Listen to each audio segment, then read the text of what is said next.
So let me go ahead and introduce our speaker. So Dr. Jennifer Jones-Damas is a licensed psychologist in New Jersey and New York, and a licensed professional counselor in New Jersey. She completed a 2-year postdoctoral fellowship in traumatic stress at Mount Sinai Medical Center in New York, where she administered evidence-based treatment to youth in the juvenile justice system. Dr. Jones-Damas was the Associate Director of Mental Health for the young adult, roughly about 18 to 21-year-old population at Rikers Island Correctional Facility, and there she spearheaded the mental health aspect of the Alternative to Solitary Confinement program. She became the Director of Mental Health for the largest jail in New Jersey, Essex County Jail. Dr. Jones-Damas facilitates trainings and workshops for probation and correction officers and professionals around the country to spread knowledge and the impact of trauma, racial trauma, and mental illness. Her research interests focus on the disproportionality of Black students receiving exclusionary discipline in school systems and issues of the overrepresentation of Black youth in the juvenile justice system.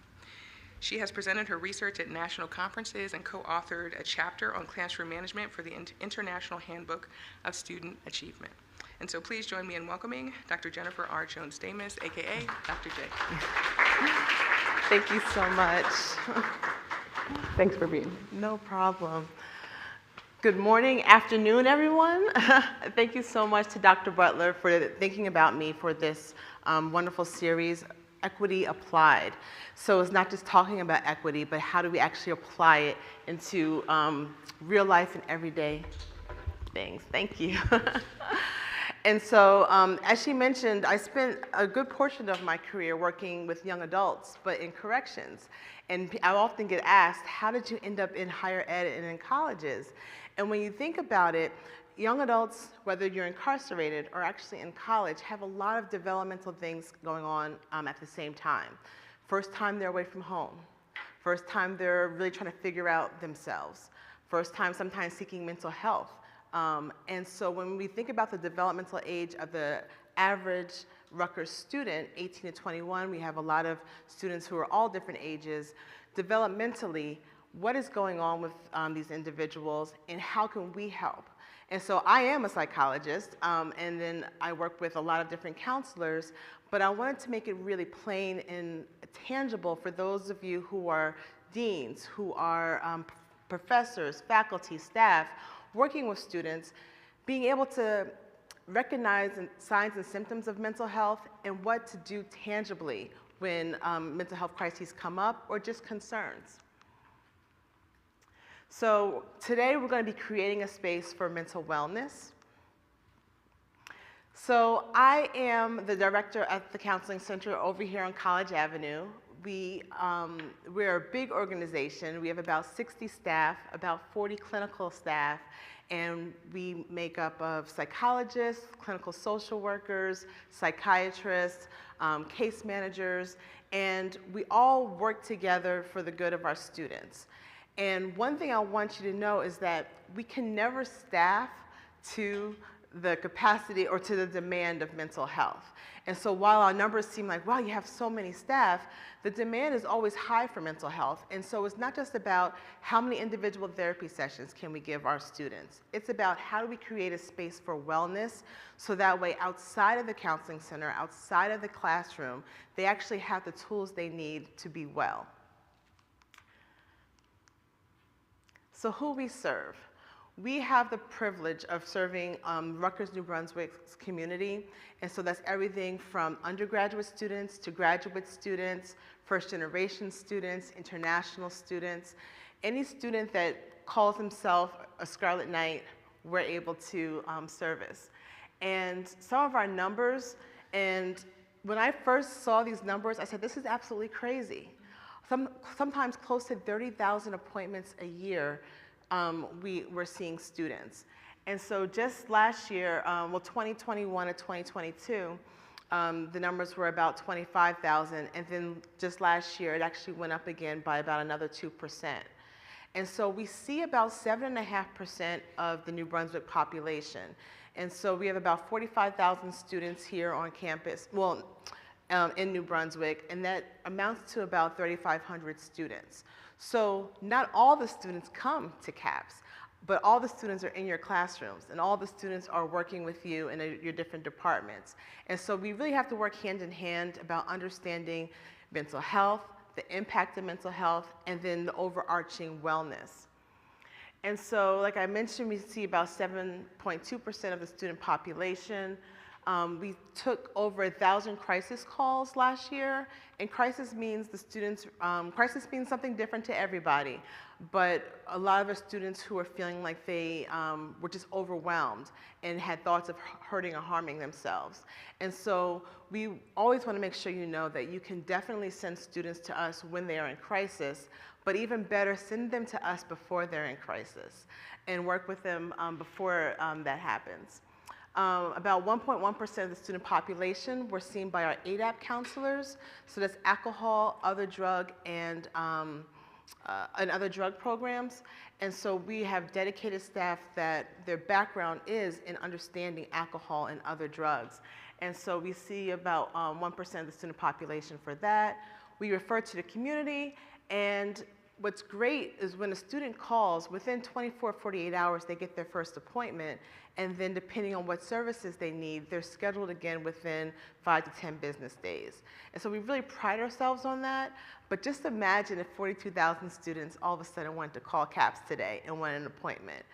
And so that's why Equity Applied is so important, because how do we apply this knowledge to working with our students in the communities in which they're embedded? So this is just a really far away graphic, but we have many programs at CAPS, everything from our new program of integrated health services, which means we have embedded counselors in our medical department.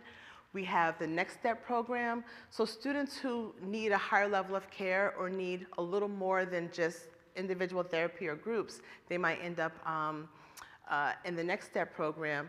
That way they can actually stay in school while addressing their mental health. We also have a clinical social work team that follows any students who were hospitalized or had a crisis. We have community-based counselors who are embedded in 16 different schools around New Brunswick. Again, not every student comes to Senior Street. Not every student wants to necessarily be seen coming into the counseling center because of the stigma. So we meet them where they are, and our community-based counselors are embedded in schools around New Brunswick, so that way they can do the therapy in those schools, they can do workshops, they do different trainings. We have a robust group program, so we maybe host about 30 groups a week, and students can learn everything from skills to doing process groups, focusing on eating, focusing on their substance use.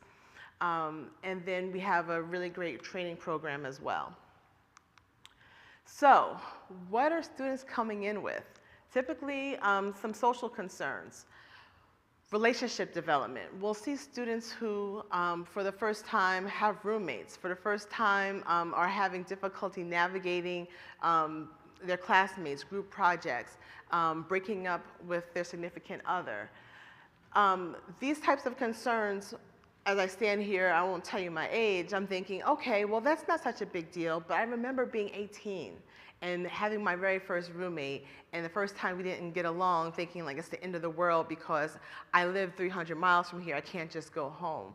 And so we have students who just need some support around navigating relationships, even identity issues. Who am I? Outside of my family, outside of my friends, discovering who you are for the first time when you're off at college. And so we work with that as well. Our first year students, we definitely try to see and have programming for our first year students because again, they're young. Oftentimes, this is their first time away from home, the first time they've had to regulate themselves to study, to do all the things on their own, and it can be difficult. And then developing working relationships with professors, staff, if you're a graduate student, with your PI. These are all new things and ways in which you have to learn to navigate. And if you're struggling with it, CAPS is a place that can help. And I'm going to give you tangible tools to show you what you can do in your respective areas when students are coming to you as well. Other mental health concerns are emotional issues, so homesickness. Some students come from very far away, some students, the next town over. But it's different living on campus, being away from home, being away from your loved ones, feeling guilt of like, wow, I'm actually free, but I miss my mom, I miss my dad, I miss my parents. Stress and emotional dysregulation. This is huge. So obviously we all know we're coming at the tail end of a pandemic. There's a whole cohort of students who basically missed 2 or 3 years of social life, whether it be their last few years of high school, whether it be their first 2 or 3 years of college. So developmentally, they're almost stunted in a way, and no fault of their own. There wasn't a way to just kind of navigate life outside of a tablet, outside of Zoom, outside of their living room. And so when now we're all back, all the students are back, we're in classes, having to have relationships, having to look somebody in the eye and talk to them, anxiety is huge right now with this population. And so we have anxiety groups, we have counselors that focus on anxiety, but I want to also tell you about tangible tools that you can help students in the moment of how to manage this anxiety. Previous mental health issues. So we don't all come to college as a clean slate. We come with, I like to say, like our invisible backpack. And in that backpack are the ways we view ourselves, ways we view the world, things that have happened to us, things that we have done. They don't just stay at home when we go off to college. They don't just stay at home when we come into work. And so in that invisible backpack, every now and then, you kind of trip and stuff falls out. What do you do with all of that? And so I think it's really important that we help students recognize what is in your backpack. Is now a good time to unpack it? Or do you have a final tomorrow? is now a good time to really just know what's in it, keep it together, maybe talk to a counselor about unpacking it, but just acknowledging that it's there, because students are coming in with all sorts of things from, I would say their childhood, but from high school or before they come to Rutgers. Depression, anxiety, like I mentioned. And then there's always requests for continuation of care. And so hopefully the stigma of mental health continues to go down. And as it's going down, people are talking more about their mental health, saying, oh, I had a therapist in high school. I had a therapist before I transferred here. I like to continue care. And so we do that as well. And then the last couple of things that we see are academic stressors and financial stressors. I have the opportunity to know Jay Stefanelli over at One Stop and sat in on their presentation about the financial aid aspect for our students.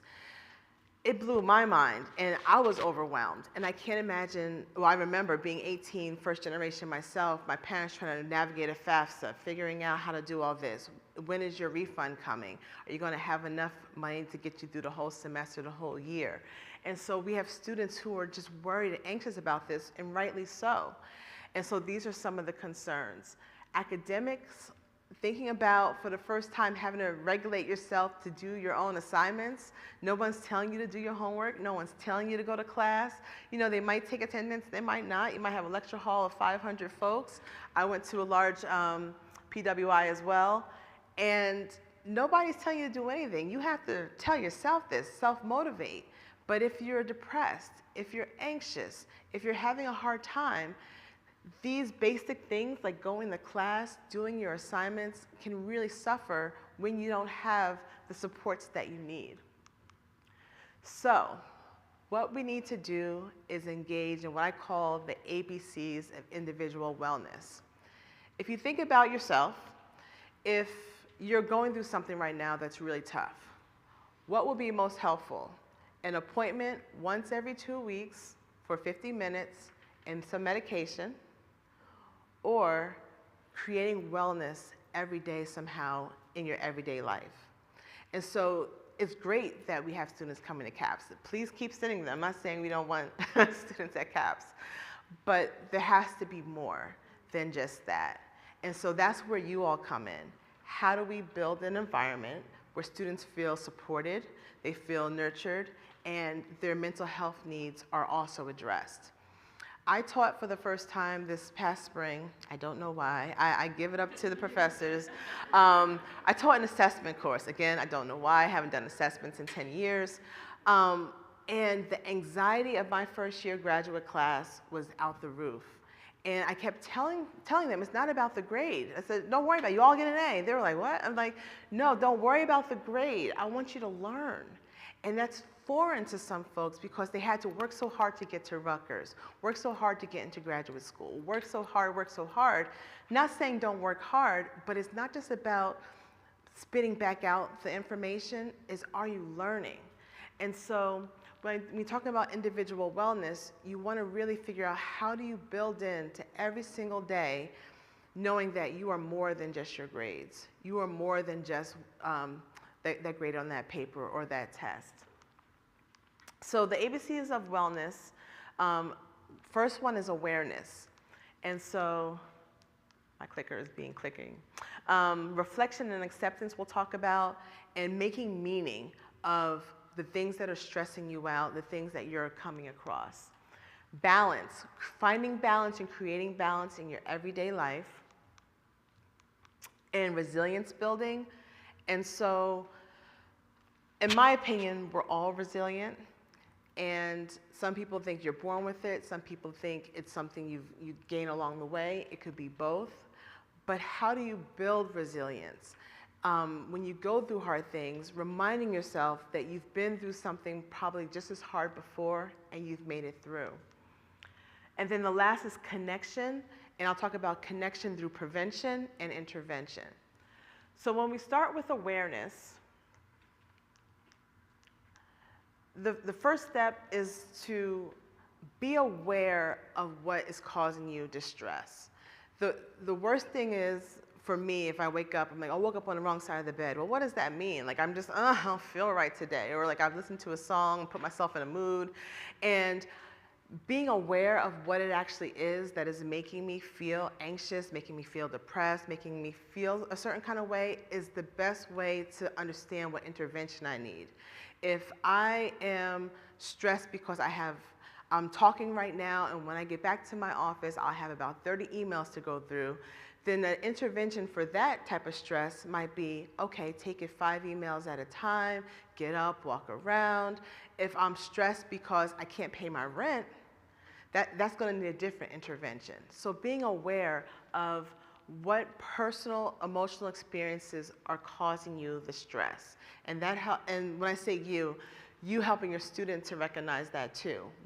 What's the root cause of what's going on right now? And then notice what leads to positive emotions as well. And so you're just like, oh, today's just a great day. It's sunny, it feels good, I'm looking good, all that good stuff. And then, but really stepping back, well, why is today a good day? Well, today's a good day because I get to be in front of all you folks. I get to meet Dr. Dean for the first time in person. I get to meet Dr. Butler for the first time in person. And then noticing, wow, those 2 connections are leading to my positive experience. How do I build more of that in there? And so recognizing what leads to positive experiences. So taking that time to reflect. The next thing is accepting that there will be stress in your life. Having the students recognize they will not go through this academic journey without being stressed. And that's okay. The goal is to not be stressed. The goal is to recognize, okay, I'm stressed for this time, for this period, but there will be an other side. There's a light at the end of the tunnel, whether it be graduation, whether it be the end of midterms, whether it be the end of the semester. Practicing self-compassion during and after stressful situations. So self-compassion, while it kind of sounds self-explanatory, isn't often innate. And so it's allowing yourself time and compassion to just love on yourself. I often ask, is self-care selfish? What do you think? No, self-care is, and I think there was a quote by Audre Lorde that said, self-care is like a need for survival. Like, you need it for your own survival. You need to take care of yourself. If you don't put yourself first, if your students don't put themselves first sometimes, nobody else will. And so taking the time to have self-compassion, knowing that this was a really stressful week. I had 3 papers due. This was a really stressful week. I had to teach, I had to do this, I had to do that. It's okay that I'm not okay. Let me love on myself a little bit. Let me give myself some self-compassion and give myself some grace. And then acknowledging the impact is important too. And so when we talk about building awareness, you don't want to just go through, you don't want your students to just go through not knowing what is impacting, what is influencing their feelings, their emotions, things that they're going through. The next in the ABCs is balance.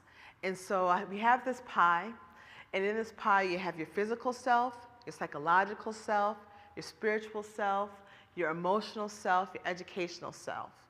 And honestly, the goal is not for all these pieces to be exactly the same at all times. Sometimes, if you're working on a dissertation, your educational self might be the biggest piece of the pie. If you are trying to get healthy, I'm down 25 pounds, yes. Your physical self, that piece of the pie might be a little bit bigger. And so that's okay, but if you find yourself where one piece of the pie is taking up more than its fair share for too long and does not feeling comfortable, finding good balance for you. So balance for me might look different than balance for you, different than balance for you. But what happens? We make a plan for self-care, right? Okay, so I'm going to, at the end of the day, I'm gonna get my nails done, I'm gonna get my hair did, I'm gonna get a couple things done, and that's gonna be my self-care. Is that really a good self-care plan? No, right? No, thank you. Even though I'll look nice.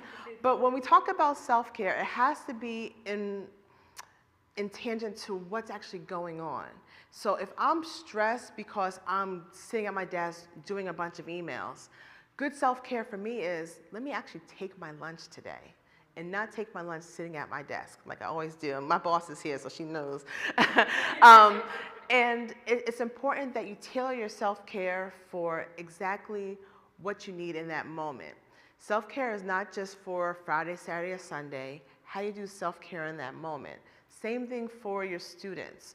And so yes, they can put something off. Oh, this weekend, I'll sleep all day.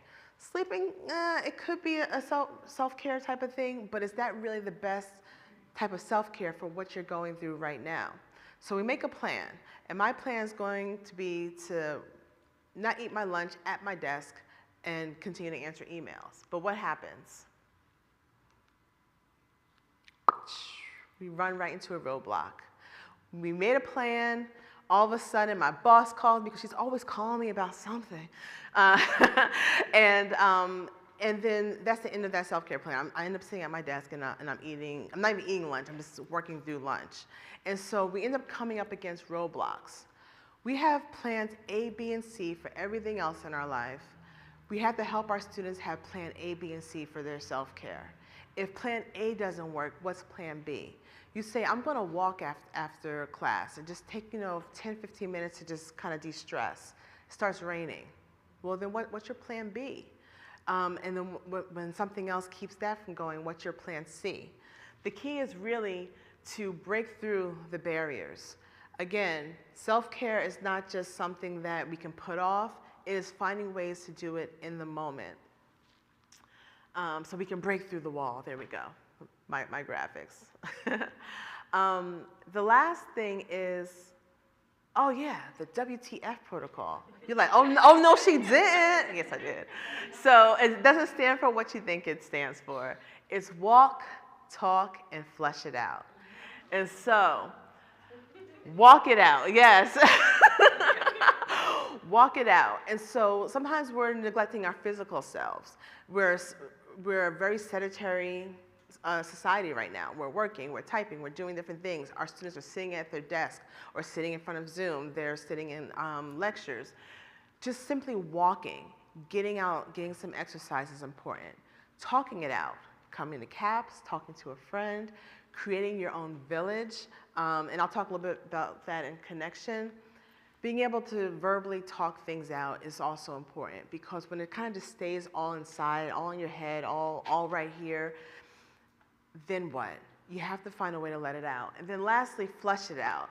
So really just staying hydrated, and I can't tell you how often I'm glad people are drinking water, look at this. We don't stay hydrated enough. We don't take care of just our physical being. And so what you need to do is next time you have a class or next time you have students in your area, you say, are you doing the WTF protocol? And when they say, oh no, what are you saying? You say, walk it out, talk it out, flush it out. So you want to make sure you're always doing something for your physical well-being. And so just a question for you to think about is, what is the one thing that's getting in the way of your wellness? And as you think of that question, pose it to your students and the ones you're working with. What's getting in the way of your wellness? Sometimes we don't stop and pause and think of that. And once we find the 1, 2, 3, or 20 things that are getting in our way, that's where you can start really tailoring your interventions for wellness. Connection. So this is the C in ABCs. So as we become more stressed, we tend to avoid connection, especially when our mind says, everybody always wants something from me. We have to hear that thought and learn to set good boundaries and reach out in new ways for connection. And so how we do that, the benefit of connection is numerous. One is providing different perspectives to old problems. You ever just think about the problem over and over again, you're just ruminating and you can't come up with a new solution? Connecting, talking, figuring out with somebody else, being in partnership, being in your village, somebody with fresh eyes can say, oh, this is why it's not working. Oh, this might be a good suggestion. Giving yourself a break from dwelling on your problems. You know, you ever hear people say, oh, let's just talk about the weather? Like, there's something to that. To like, instead of just talking about all the things that are wrong, like, yeah, let's talk about the weather. Let's talk about something different than me kind of ruminating on my problems. There's always a time and a place to think about things that are your problems, but not every single minute of every single day. And giving yourself the opportunity to recharge important parts of your identity.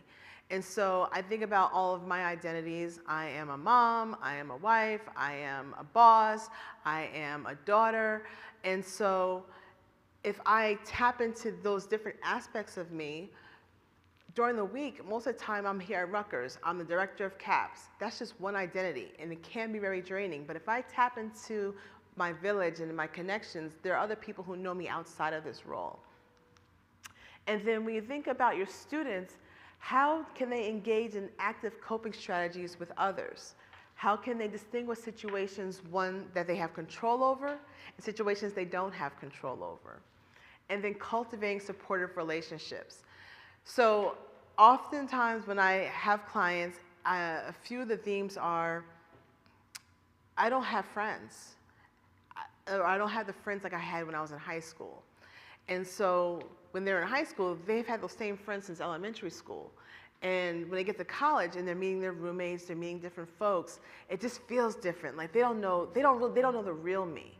And so how can they start to build community, really starting to find different pockets of people that they can share with, that they can know, that they can tap into, so that way they can cultivate new relationships. And I often tell folks to not compare one relationship to the other, but that each relationship is different and unique. And coming to college, you're going to look back in 10, 15, 20 years and think, wow, I don't have relationships like I did when I was in college, but I have new relationships now.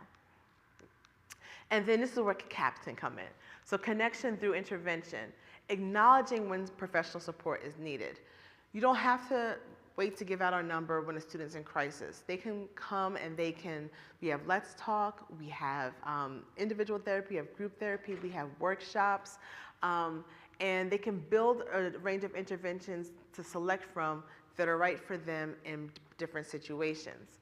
Also, try interventions that foster resilience and reestablish inner balance that enhances professional and personal life. And so all that is to say is, every single time you are going through something or your students are going through something, be clearly aware of what that is. That way the intervention that you're using to sort of combat that actually fits and actually matches.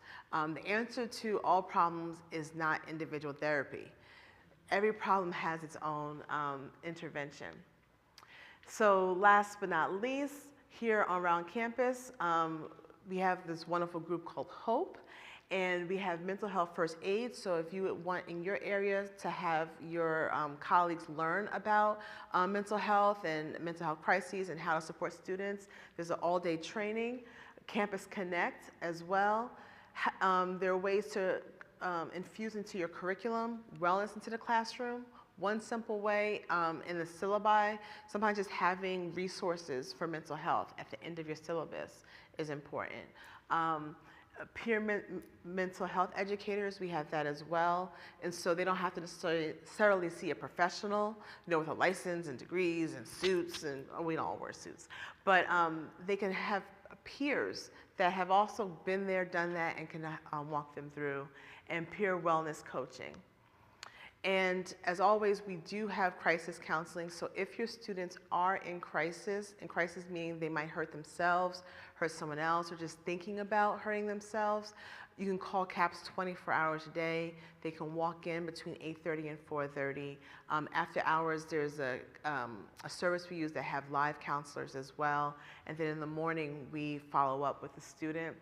And then there's something called the do something. I always call it a button, but it's not actually a button you press, but thank you. So it's like the do something button. But if you are concerned about a student, I haven't seen Jennifer in class in like 3 weeks. It's not like her, and she's not responding to my email.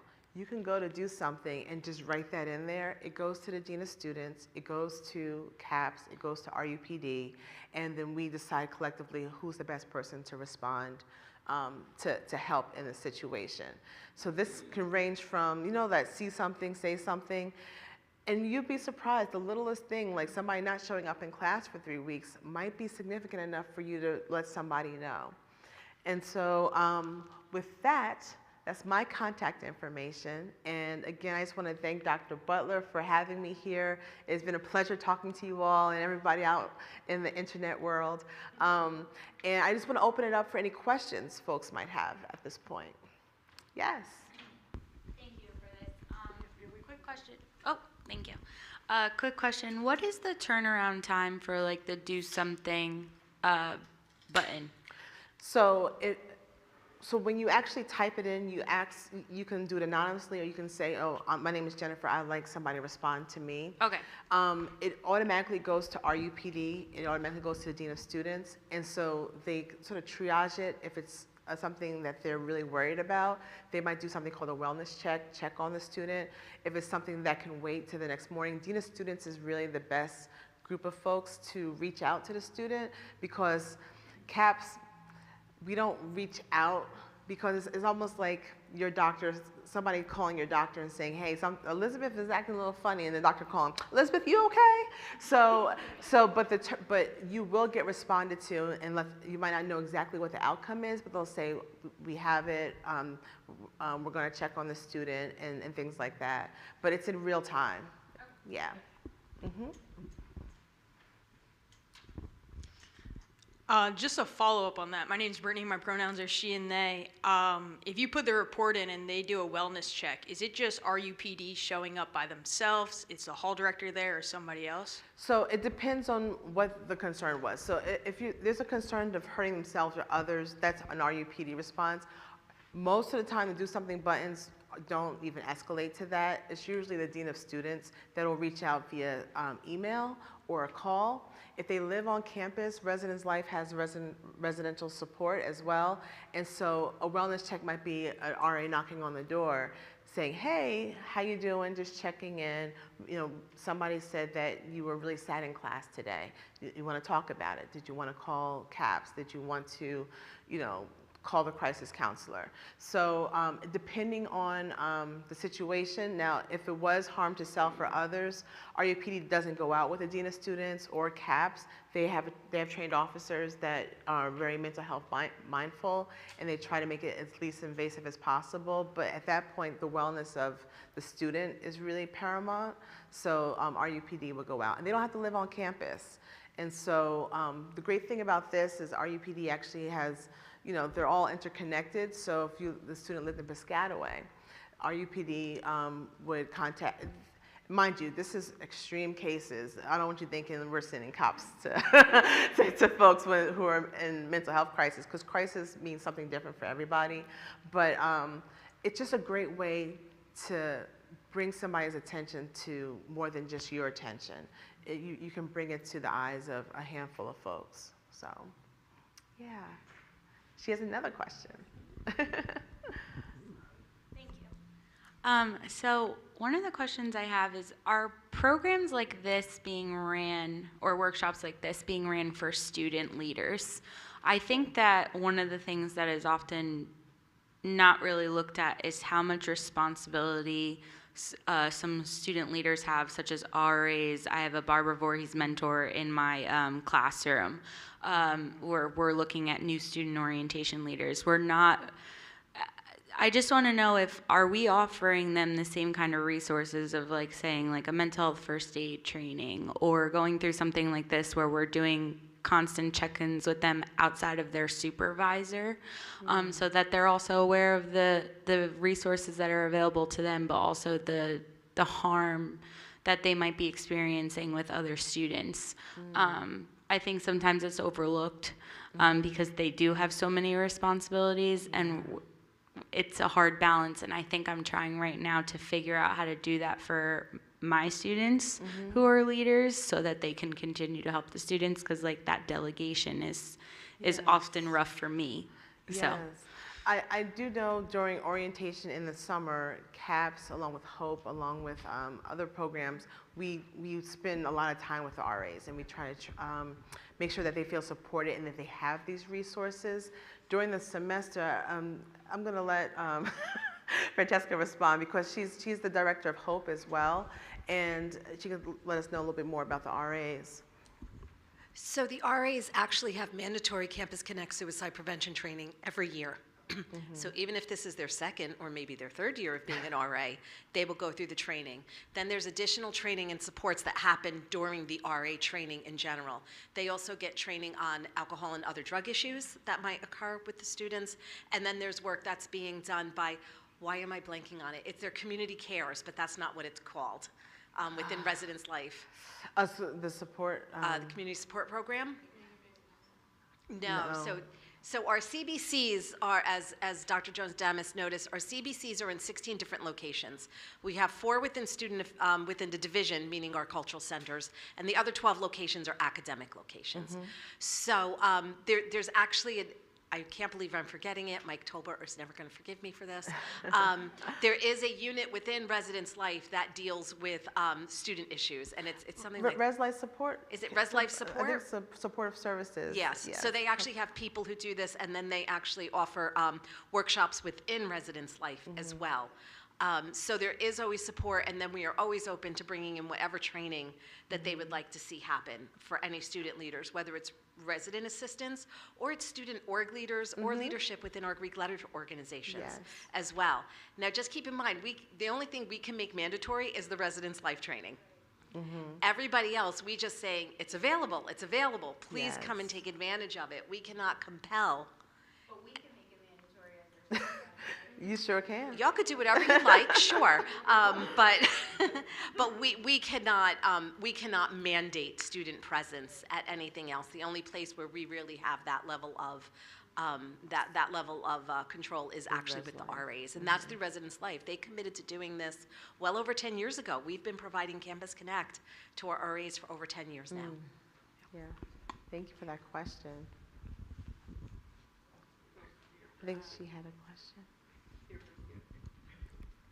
Hello, thank you so much for your talk. My name is Nicole Mendoza. I'm a PhD student here at the School of Communication and Information.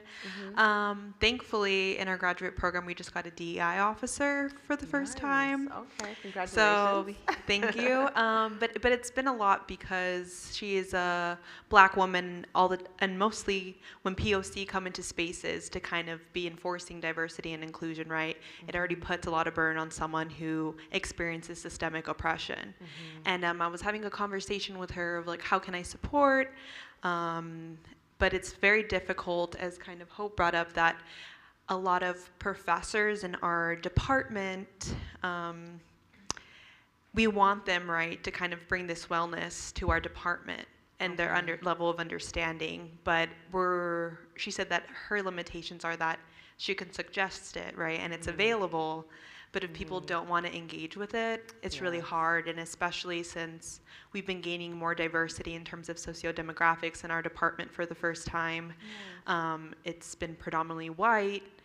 It's been harder for students to navigate the spaces due to microaggressions or things, and if you can't, especially with the power conflicts of not being able to go to other professors, right? I guess, I know there's a DEI implementation plan, Rutgers-wide, right? Yeah, and just kind of thinking about the ways that we're supporting graduate students who are in predominantly white spaces. And I know that her name is Bernadette, she has a lot on her shoulders, but how do we also support students who are experiencing microaggressions, right? Because of the vulnerability of going to something like HR and not knowing how that will look on someone like me, right, if I experience something, which I have, unfortunately, in my department. So I just wanted to know if there was resources or spaces for students of color that are in these higher education spaces for the first time. And maybe, like you said, it's crisis management and it's subjective, so it's not seeing a counselor on campus, but having a sense of community and support. Yeah, and sometimes things coming from bottom up are even better than top down. And I'm an advocate for our students, letting them know that you have more power than you think. Like your money is paying our salaries. And so taking ownership of the education, but it's hard because again, that power dynamic, sometimes professor, they have your grades, they are the ones who can write recommendations or not. And so there is an overall arching Rutgers division-wide DEI plan, but here at CAPS, what we try to do is allow space for different affinities to come and just process that. About 3 years ago, I started the Black Affinity Group with Dr. Mallory Everett over at CAPS, right at the height of the pandemic, the height of the racial reckoning in 2020. And it was so needed, but it wasn't there before. And so if you're finding that you need something, not putting on you to have to create it, but knowing that sometimes just coming together and being a support for each other can help, because you realize you're not alone in what's going on. Predominantly white institutions are notorious for that, not just Rutgers, everywhere, of sometimes feeling like you're the only one. And so knowing that you're not and feeling that support is important. And so you can always contact CAPS. We have affinity groups, but sometimes within your own department, having that kind of power and support together might be helpful. No, definitely. I appreciate that. Thank you. You're welcome. So I have a question from the internet. Are there any materials, such as a handout, that have some of these techniques to build awareness, connections, et cetera, on them? I would have loved to have some of these at my fingertips when working with students who reported lack of motivation to do coursework, feelings of isolation, et cetera. So one great thing about our community-based counselors is they have a whole stock of like workshops that they've done and presentations that they've done. And so for the person who wrote that online, just know that you can just email CAPS. Amanda Gatto is our community-based counselor assistant director, and she can connect with the resources. We have resources on our website as well. We're revamping our website. I feel like everybody's revamping their website. But don't hesitate to just reach out and say, I need resources. And if they aren't out there, we will help create them for you. Is there any additional costs to the students for accessing these services? No, actually. So all students, full-time and part-time, pay a student health fee. So all of CAP's services are free. Only thing that is charged is psychiatry because they bill the insurance. However, if there is a problem with copays or there's issues with not necessarily wanting parents to know that you're seeing psychiatry, we are able to waive the fee as well, if necessary, so that you're not having to pay a copay. But all CAP services are free. I can just speak really loud too. I'm so sorry. Okay. Just to clarify, once a student gets referred out, though, it all goes through insurance. referred to. If they had to go to maybe like PES, like if they are experiencing if a they're crisis going to a and community now they have to go provider? to a community provider. Yes, so if they're in crisis and they go to Robert Wood Johnson or Right. go to Princeton House, things like that, that's all through their insurance. Okay. But anything in-house, so for example, group counseling, individual counseling, our Next Step program, which is really innovative, they're the first of 2 in the country where students can receive comprehensive mental health treatment while still in school. And so they get an individual therapist, they get a case manager, they do 3 to 4 groups a week that are around their classes, and so they can be in school while also addressing their mental health. And that's free. If they were to do an IOP, which might be necessary, which is a little more intensive outpatient program, that would go through their insurance.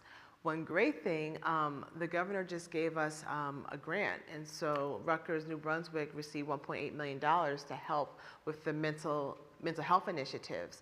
And one thing we're working on is paying co-pays for students when they do have to use their insurance in the community. So the program's not running yet, but that's one of the things we wanted to decrease the barriers, because we know we have 40 clinicians and we have 45,000 students, and we have great community partners that are willing to see Rutgers students, and sometimes even a $25 copay once a week might be too much.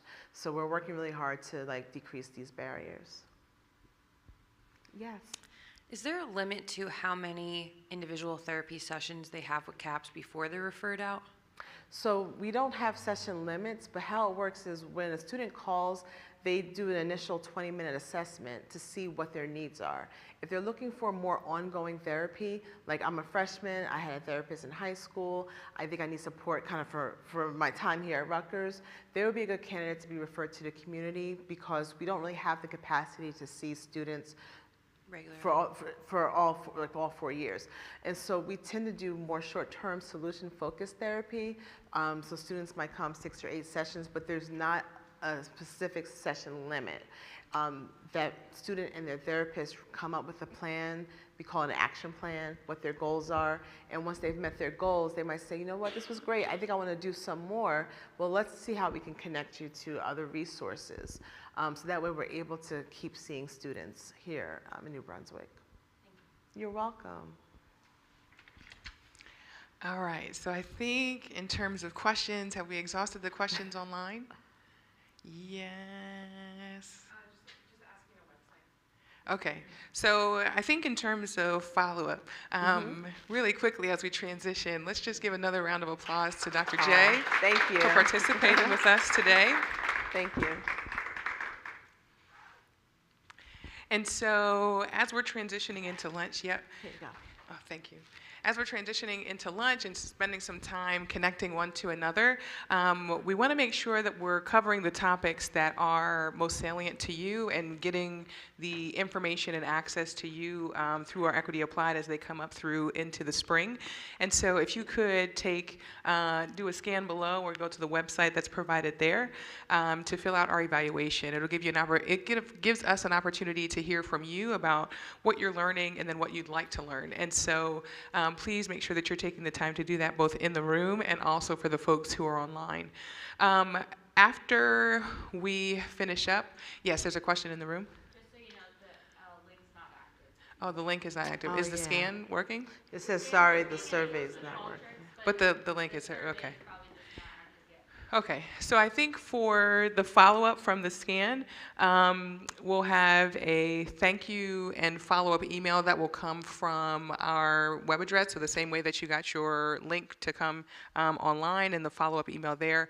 We'll also send a follow-up to you after the talk. So I think for that, we'll also provide a few more pieces of information around support and in response to some of the questions, some resources that might be available to you, and we'll go from there. So thank you for making us aware, and we'll work through that. So I think for this afternoon, I just want to say thank you to you all for being here, both in the room and also online. The next Equity Applied will be during Access Week next year in 2024 in February. So Access Week is February 19th through the 23rd. And so Equity Applied will be happening there. So please keep an eye out for that next session. And so again, thank you so much for being here. There are plenty of snacks and food in the room, so please feel free to grab some. We have these little to-go boxes, so if you feel like you want to stay, you can also have a to-go box and stay, or you can take a to-go box and go. For the folks who are online, thank you so much for engaging with us and for asking questions and being a captive audience. So again, I know back to my professor days, and with that, you are officially dismissed. Thanks.